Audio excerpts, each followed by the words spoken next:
We've got three people, the one over here, the one down front, and the one right there.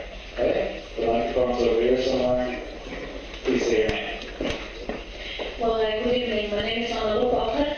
I have a question about this border treaty from 1967. Well, I'm not at all a Middle East expert, but I'm trying to kind of formulate the question in order to be understood.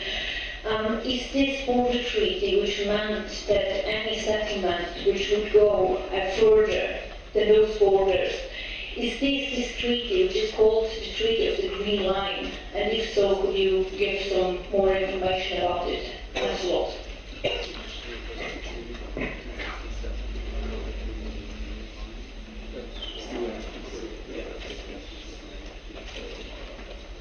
Well, it's not actually a treaty, but right after the '67 war, the Security Council, a couple of months later, came out with a major decision, sort of generally regarded as the foundation for Israel-Palestine peace. It's UN Resolution 242. And what it says is, it starts by saying that acquisition of territory by force is illegal, has to be ended, which sounds as if they're saying Israel has to get out of the occupied territories. Then came a huge debate, and they finally, as usual, hit on a kind of a compromise that says Israel has to evacuate territories. That's the English version. The French version, which is equally official, says the territories. And that's been the basis for a lot of debate ever since. So Israel essentially has to evacuate territories, or all the territories the world insists. And then there should be, in fact, what I quoted in the Syria, Jordan, Egypt Security Council proposal of 1976. Every state in the region, including Israel, must have the right to peace and security within secure and recognized borders. Nothing for the Palestinians, right? Palestinians at that time were just regarded as refugees, no rights. That's UN 242. Everyone formally agreed to it, but agreed to it with their own interpretations, which means didn't agree to it. Right? Okay.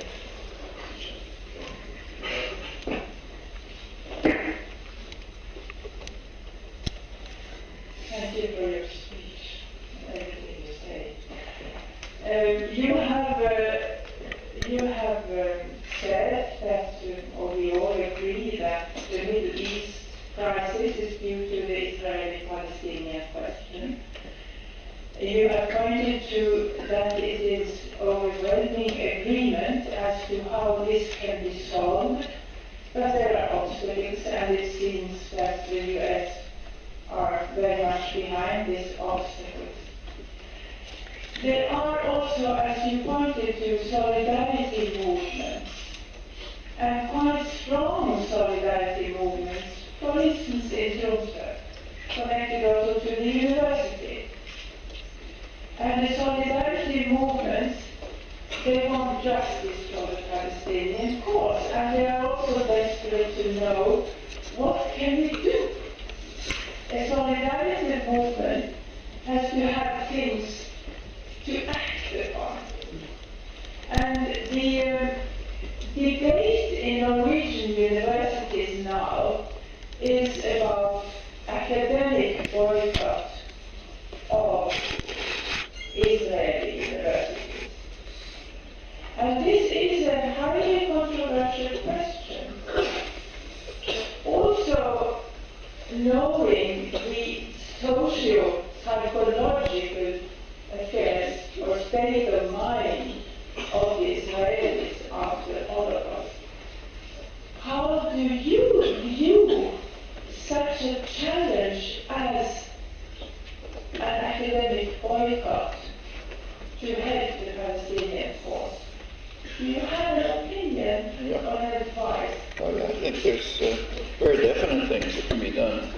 In fact, the major human rights organizations like Amnesty International and Human Rights Watch have taken very strong positions on this. They're, very conservative organizations, very mainstream. Amnesty International years ago called on an arms embargo against Israel. Did it again during the Gaza war, but it's done it for years. And that's a very sensible position. We ought to pressure our governments to stop sending arms to Israel. Sending arms to Israel is in violation of international law, gross violation. And in the case of the United States, at least, it's where most of the arms come from, it's in violation of domestic law. The Human Rights Watch has taken the same view. U.S. domestic law says very explicitly you can't send arms to anyone who's using the arms either for internal repression or external violence. It's very explicit. So, say in the United States, one can call for observance of American law. Okay, that's one point. With regard to boycotts, they've also taken a strong position. It can't really be published in the United States, but you can find it on the internet. Human Rights Watch, which has always been extremely cautious about criticizing Israel because it's kind of liberal base of funders. It's mostly very pro-Israel. But nevertheless, they've taken strong positions. Human Rights Watch has called on the U.S. government, it's a U.S.-based organization, to stop sending any aid to Israel, any aid, which is used either for activities in the occupied territories or for repression of Palestinians inside Israel for discrimination. Well, that's and in fact, they've called for a boycott of any institution that's involved in those two things. And that's just saying, let's observe the law. Any activity in the occupied territories is grossly illegal, and we shouldn't participate in it, which means boycotting anyone who's doing it. Their position is even stronger, repression inside Israel. Okay, you can decide what to do about that. There is a pretty large popular movement around the world now to boycott products from Israeli settlements, to defund, not participate in, invest in institutions that are involved in developments of the occupied territories. There's quite a lot of them. And I think that's essentially it's a very conservative position, and I think it could easily be made easily understandable to the general population. It simply says, stop being criminal. Let's stop being criminals. That means not participate in criminal violations of international and domestic law. I presume Norway has similar laws. The case of boycotting Israeli universities is a different one. I think it's quite different, and one should be careful about it. For one, there's first of all a tactical question. I mean, you carry out an action if you're in a solidarity movement. You're carrying out some action because you care about the victims, not to feel good. So you do something you think will help the victims. So you have to ask, in the case of a particular action, is it going to help the victims or harm them? My feeling, just on pure tactical grounds, is that calling for a boycott of universities is probably going to harm them. It's because it'll lead to a backlash, which is understandable and indeed principled, saying, why should we boycott Israeli universities and not boycott Harvard, let's say, which is involved in much worse crimes. And in fact, I have to say I felt the same way in the case of South Africa. Boycotting South African universities for specific things, like racist hiring practices, I think that made sense. But but boycotting universities as such, I don't even think it makes sense in principle, and it's also tactically harmful. But it's also unnecessary because there are much more significant things we can do. Essentially following the Human Rights Watch guidelines and the Amnesty International guidelines. These are powerful positions. They would have an effect. They've got plenty of the kind of principled basis and also respectable support which makes it possible to bring them to the population. and that can help the victims. I think that's a very effective tactic. It was in the case of South Africa too, slowly and over time. Remember, in the case of South Africa, it really wasn't until the 1970s, late 1970s, that the boycott and divestment and other proposals really became fairly well established. That's after 20 years of educational work to get people to oppose apartheid. Now, we haven't reached that point. We haven't reached a point where the population understands enough about what's going on even to comprehend the sorts of measures that were used against South Africa after lots of work. It didn't happen by magic. There's a lot of educational work and organizational work involved. So I think that can be done, and then there are very definite tactics that can be quite effective. Israel's worried about them. The United States is worried about them because they can be effective. On the other hand, you want to make sure you don't undercut them by carrying out tactics that aren't defensible and that people aren't going to understand. Like, personally, I'm opposed to disrupting a dance group, let's say. I mean, it just, first of all, doesn't make sense, and secondly, it has tremendous backlash.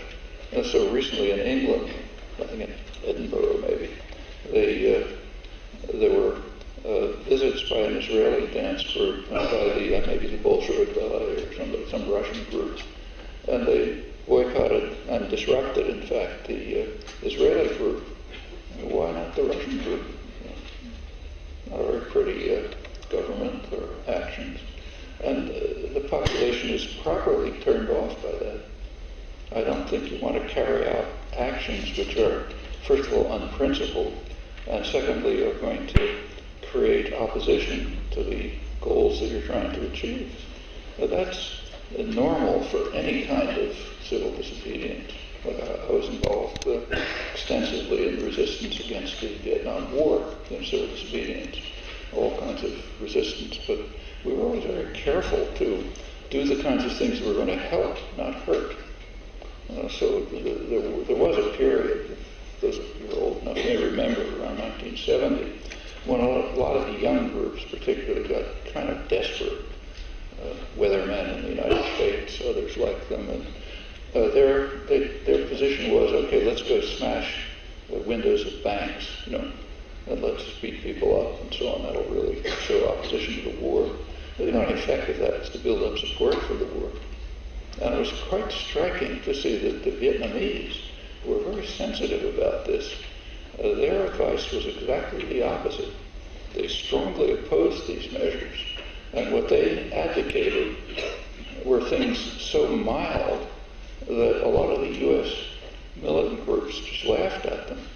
I mean, I remember meetings where they suggested that the Vietnamese suggested what we should be doing is, and what they respected was things like a group of women in a silent vigil at a graveyard. That they thought was effective. I think they were right. That's the kind of thing that can reach people. But going down Main Street and breaking windows of banks, that just builds up anger and hostility. A lot of the really dedicated peace groups, I think, made mistakes on this. Like, take the Catholic left, people like Phil Berrigan, and I don't know if you know them, people like that, they're really courageous, admirable people, close friends. They didn't understand this. I mean, the kind of things that they didn't think about the effect of their actions. For them, it's kind of you're doing your duty to God or something, and it doesn't matter what the effect is. So if you go to a submarine base in the United States and break in, smash up, bang on submarines with a hammer or something, get arrested, and you've done something significant. What you've done is anger the workers. They don't know what you're doing. You haven't laid the groundwork for making them want to participate in this action. So as far as they're concerned, it's just an attack on their livelihoods by these crazies. Furthermore, there's a cost to the movement. You get arrested Then comes a long process where you have to collect money and testify in trials, and a lot of energy goes into protecting the people who are arrested. And it's harmful. I mean, if you're serious about helping, the question you should always be asking, any activist ought to know this, is how am I helping, what am I doing to the victims? Is what I'm doing helping them or harming them? And I think that ought to be the criterion. Along with the criterion is the action I'm proposing actually principled? Is it defensible, and is there a basis among the population for understanding it, which requires educational and organizational work? I think that's these are crucial lessons for activists. The idea that you do things because they make you feel good, you make you feel you're doing something, that's just morally wrong. Aside from being harmful. Hello, my name is Silja Jord, and thank you for your interesting lecture. My question is about the possible solutions for Israel and Palestine. I'm sorry if this is a question that calls for a whole new lecture, but in your talk you mentioned 3 different scenarios.